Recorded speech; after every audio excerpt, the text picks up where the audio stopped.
우리의 삶은 믿음으로 이루어져 있어요. 교회를 다니든 안 다니든 믿음대로 사는 겁니다. 여러분 새벽에 교회에 나오셨잖아요. 왜 나왔어요? 새벽에 교회에 가야 된다고 믿으니까 교회를 오신 겁니다. 새벽에 교회를 안 오신 분들은 새벽에 교회를 안 가도 된다고 믿으니까 안 오는 겁니다. 자기의 믿음대로 사람은 사는 겁니다. 믿음이 없는 사람은 없어요. 믿음의 내용이 다를 뿐입니다. 우리는 하나님이 살아계신다고 믿죠. 어떤 사람은 하나님이 살아계신다고 안 믿어 이렇게 우리가 표현하잖아요. 그걸 거꾸로 바꿔 이야기하면 하나님이 없다고 믿는 겁니다. 그 사람. 우리는 하나님이 있다고 믿고 안 믿는 사람은 하나님이 없다고 믿는 거죠. 다들 믿음을 가지고 있어요. 근데 그 믿음의 내용이 무엇이냐 그게 다른 거죠. 그리고 자기가 믿은 대로 사람은 살죠.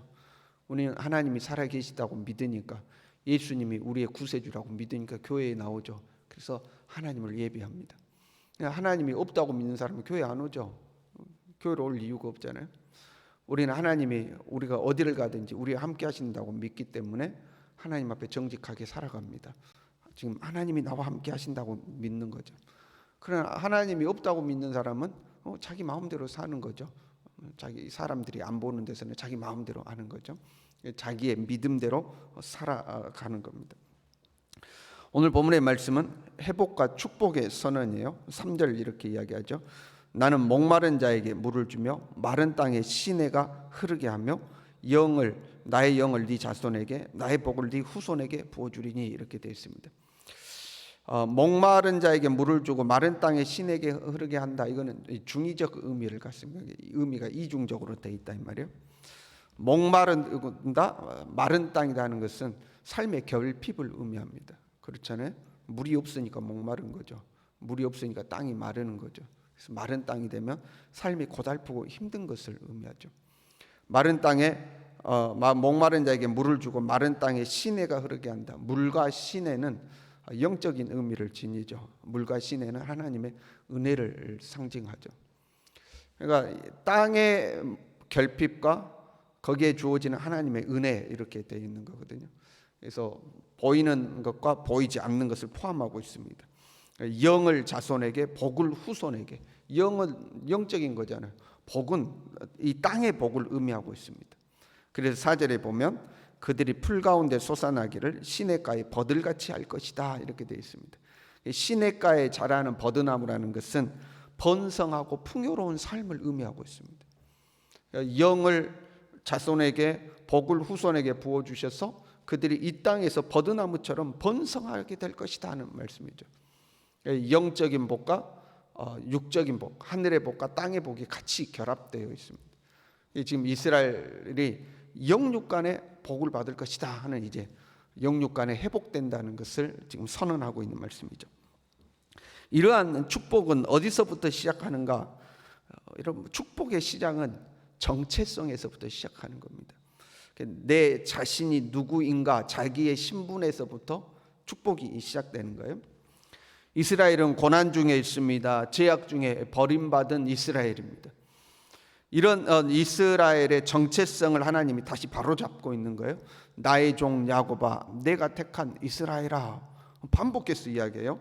나의 종 야곱아, 내가 택한 여수르나. 이스라엘의 이 별명이거든요. 나의 종 야곱아, 내가 택한 이스라엘아. 반복해서 이야기하죠. 나의 종 야곱아, 네가 비록 야곱 못난 자라 할지라도 너는 나의 종이다 하는 거죠. 그리고 내가 너를 택했다는 거죠. 너는 내가 택한 이스라엘이다 하는 거죠. 이스라엘은 패배감에 젖어 있는 거죠.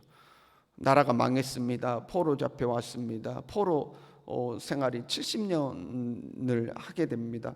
그런 어떤 패배감에 젖어 있는 이스라엘. 패배감에 젖어 있다는 것은 자기 정체성이 그렇게 만들어져 있는 겁니다. 나는 할 수 없어. 나는 안 돼. 나는 버림받았어. 나는 어쩔 수 없어. 나는 못났어. 이제 이런 정체성이죠. 여러분, 본인 스스로가요, 할 수 없다고 생각하는 사람은 아무리 큰 능력을 가지고 있어도 할 수가 없습니다.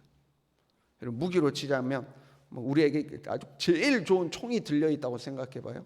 적군은 칼이나 창이나 들고 우리를 공격한다고 해봐요. 그럼 여러분 총 들고 쏘는 사람이 이기지 않겠어요?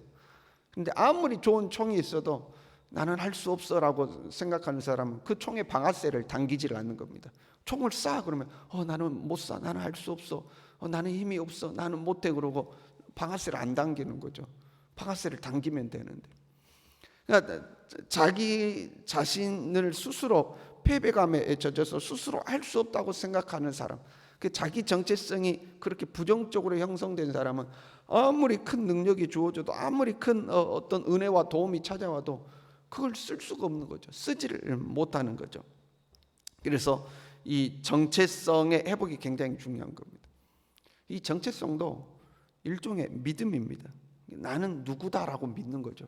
나는 누구다라고 믿고 믿은 대로 사는 거예요. 나는 누구다라고 믿고 그 믿음대로 사는 겁니다. 그 무엇보다도 이 믿음은 신비에 속한 거죠. 믿음은 신비에 속해요. 믿음대로 살아가지만 그 믿음대로 되는 거죠. 그 이제 믿음의 신비 아닙니까?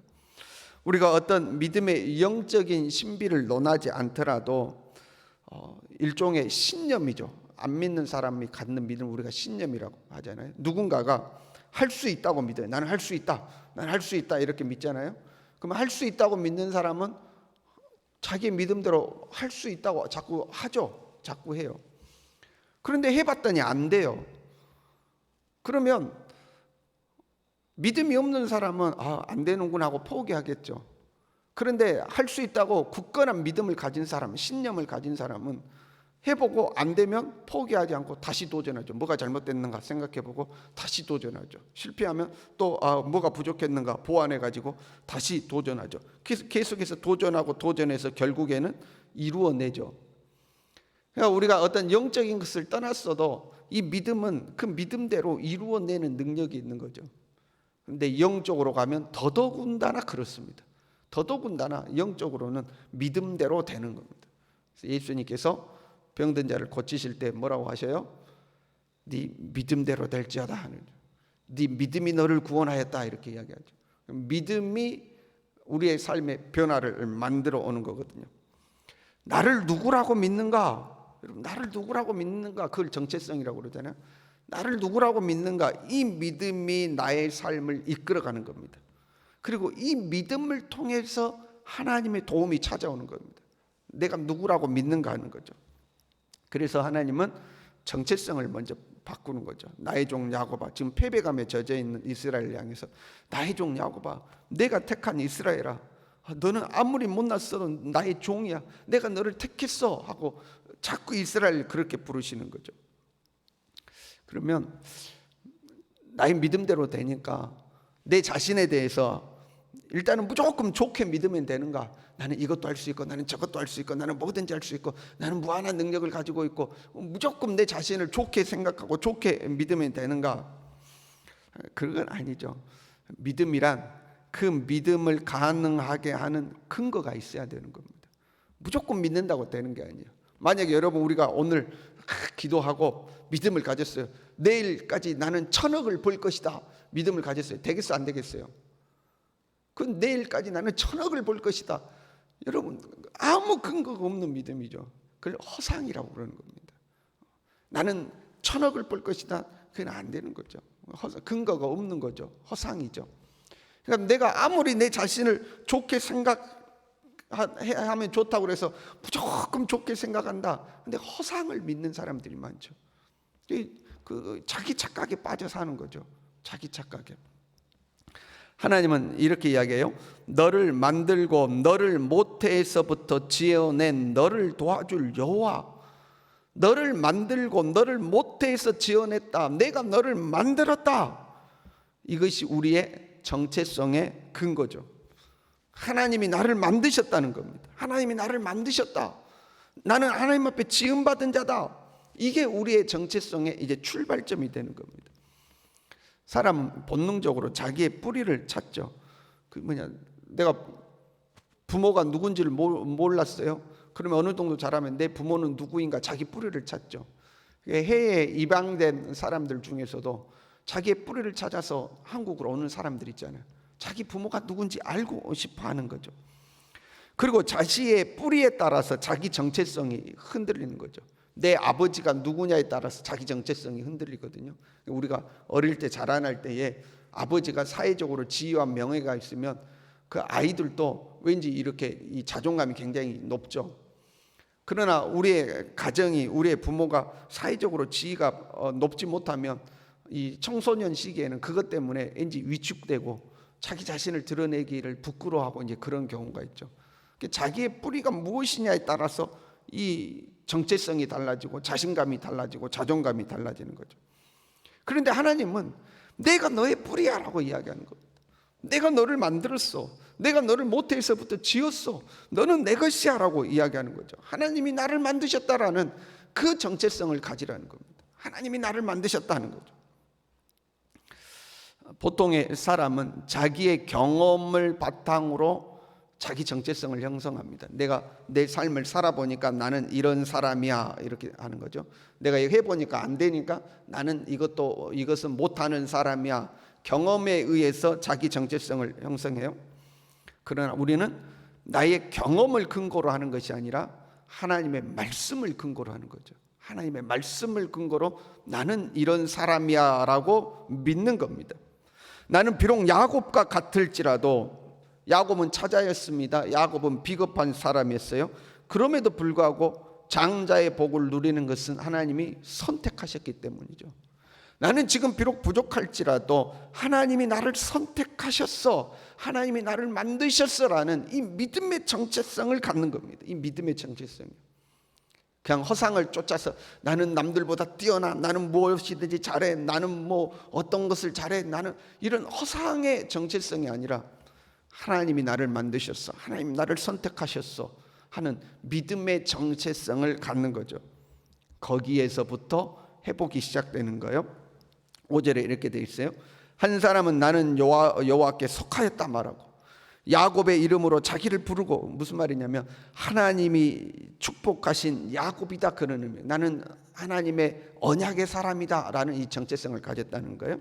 자기가 여호와께 속하였음을 그의 손으로 기록하고, 야 나는 하나님께 속한 사람이야, 나는 하나님이 선택한 사람이야, 나는 하나님의 언약을 가진 사람이야 하고 막 이야기한다는 거예요. 자부심을 가지고 이야기한다는 거예요. 나는 하나님께 버림받았어, 우리는 하나님께 심판을 받아 이 고난을 받고 있는 거야. 이런 어떤 패배감에 젖은 정체성에서 변화되어서 나는 하나님께 속한 사람이야, 나는 하나님의 언약을 가진 사람이야, 나는 여호와께 속한 사람이야 하고 그걸 막 자랑한다는 거예요. 정체성의 회복이죠. 저와 여러분도 하나님 앞에 이런 믿음의 정체성을 갖기를 원합니다. 단순히 나는 하나님이 나를 만드셨다, 뭐 그런 것보다, 나는 하나님께 속한 사람인가 보다는 이 단순한 지식에 머문 것이 아니라 막 즐거워하는 거죠. 나는 하나님께 속했어, 하나님이 나를 지으셨어, 하나님이 나를 선택했어 하는 이 흥분된 마음, 하나님이 나를 만드셨다는 데 대해, 하나님께 선택받았다는 데에서 막 즐겁고 기쁜 거예요. 여러분 이 즐거움이 있으세요? 하나님 만드셨어. 내 삶이 왜 이렇게 고달플까? 난 왜 이것밖에 안 될까? 난 왜 이 모양일까? 패배감에 젖은 정체성이 아니라 하나님이 나를 만드셨어, 하나님이 나를 지으셨어, 이 하나님께서 나를 도우신다고 하셨어 하는 이 믿음의 정체성이요. 은혜가 없어지면 이 기쁨도 없어지는 겁니다. 예수 믿는 즐거움이 없죠. 하나님 나를 선택했어. 돈이나 많이 벌었으면 좋겠다. 돈 하늘에서 돈이나 떨어졌으면 좋겠다. 은혜가 없어지면 이런 생각만 하죠. 그러나 하나님의 은혜가 찾아오면 하나님이 나를 만드셨다는 데 대해 기쁜 거죠. 하나님이 나를 선택해서 부르셨다는 것이 기쁜 거죠. 거기에서부터 하늘문이 열리고 하나님의 은혜와 도움이 찾아오는 겁니다. 저와 여러분 안에 이런 믿음의 정체성이 가득가득 채워질 수 있기를 바랍니다. 기도하겠습니다.